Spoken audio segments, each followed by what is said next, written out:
When we think about the music from the 60s, the 70s, the 80s, and even the 90s, sometimes we think of this amazing classic rock tone, these searing leads, these soaring solos, and it kind of harkens back to the golden age of music, the golden age of rock and roll, or the golden age of blues and roots music. But if you're a guitar player like me, a lot of times you think of the guitars, the iconic instruments that shaped the sound of music worldwide in those golden years, in the era gone by. You may think of guitars like Martin or Fender, Rickenbacker, or even Gibson. Those guitars have shaped the sound of the very music that we listen to day in and day out.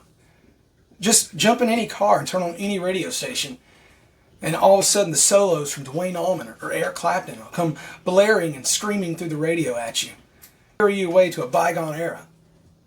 And see, manufacturers such as Gibson, Martin, and Fender, they've done such a great job at making these reissues that are, in all intents and purposes, are almost as good as the originals in the way they were made, the materials, the processes, the dyes, the lacquers, the craftsmanship.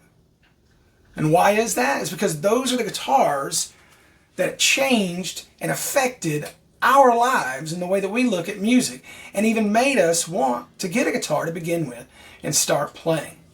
The problem is, if you're like me, and like most working class musicians, most regular Joes, to get a guitar from 1958 to 1960 burst, $100,000+ guitar, or an old Blackguard Telly, or a 57 Strat, these things, for the most common working man, are usually things that are unobtainable. But what if I told you that you could get your hands on something from that era for a relatively affordable price, maybe even relatively affordable, and I say that as in the cost of maybe a modern day custom shop guitar, possibly. And maybe you can still get the old growth mahogany, the old woods, and the old lacquer, and that old mojo that a lot of guitar players are always seeking out but can't seem to ever find. Let's take a look at one of those such guitars. And I'm talking about that right there over my left shoulder, a 63 Gibson Melody Maker. Come with me. Let's take a dive.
The Gibson Melody Maker, Gibson's answer to the need in the market for a student model, and like many things of the era, was overbuilt, but very well built. That guitar has gone on to be used and served in music all around the world, from beginning guitarists to professional traveling touring musicians. I hope you like what you've heard and what you've seen here today. And if you do, be sure to like, share, and subscribe. And again, I'm Joey McElroy. Thank you.